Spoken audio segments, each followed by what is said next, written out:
chers amis, une petite vidéo pour tenter de répondre à une question qui m'a été posée. Vous savez que je propose depuis quelque temps la consécration de la paroisse au Sacré-Cœur de Jésus. J'ai proposé aussi que les personnes, les familles puissent vivre cette consécration. Vous êtes plusieurs à m'avoir demandé, mais quel est le sens de cette consécration? Pourquoi vivre une telle consécration? En fait, le premier élément de réponse, c'est Jésus lui-même qui le demande, tout simplement, lors de ses apparitions. Maintenant, essayons d'en comprendre un tout petit peu plus le sens. Je dirais pour commencer que la consécration la plus fondamentale de notre vie, en fait, c'est notre baptême. Au moment de notre baptême, nous sommes plongés dans la mort et la résurrection du Christ. C'est tout notre être qui est immergé dans la relation avec le Christ.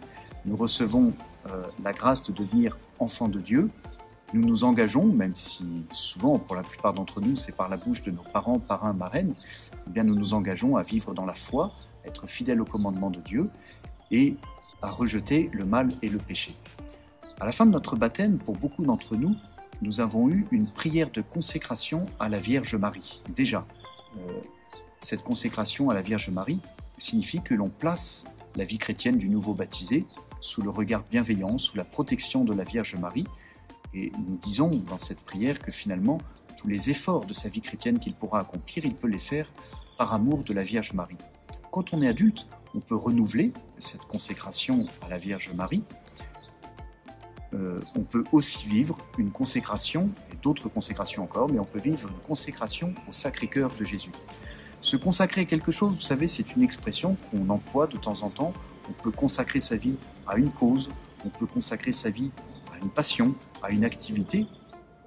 En fait, cela signifie qu'on laisse cette cause, cette activité, cette passion donner un sens à notre vie et l'essentiel de nos forces, de nos énergies, nous les déployons pour cette cause que l'on veut défendre, pour cette activité que l'on veut mener, etc.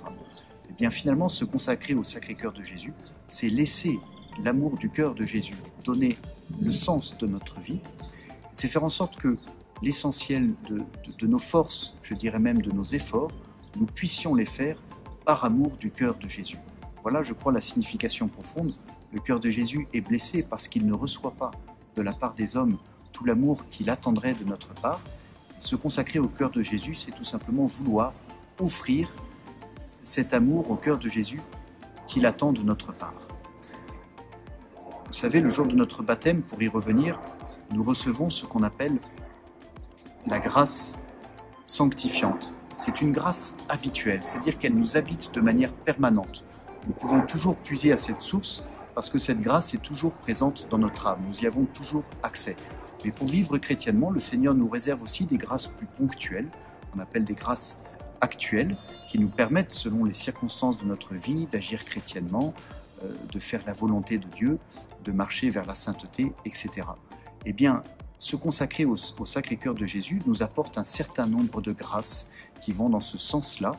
Elles sont liées aux 12 promesses que le Seigneur Jésus a faites lui-même à ceux qui se consacraient à son Sacré-Cœur. Voilà très rapidement ce que je peux dire de cette démarche que je vous propose de se consacrer au Sacré-Cœur de Jésus. Je vous donne donc rendez-vous pour les prochaines rencontres qui seront les étapes de cette préparation à la consécration de la paroisse au Sacré-Cœur de Jésus.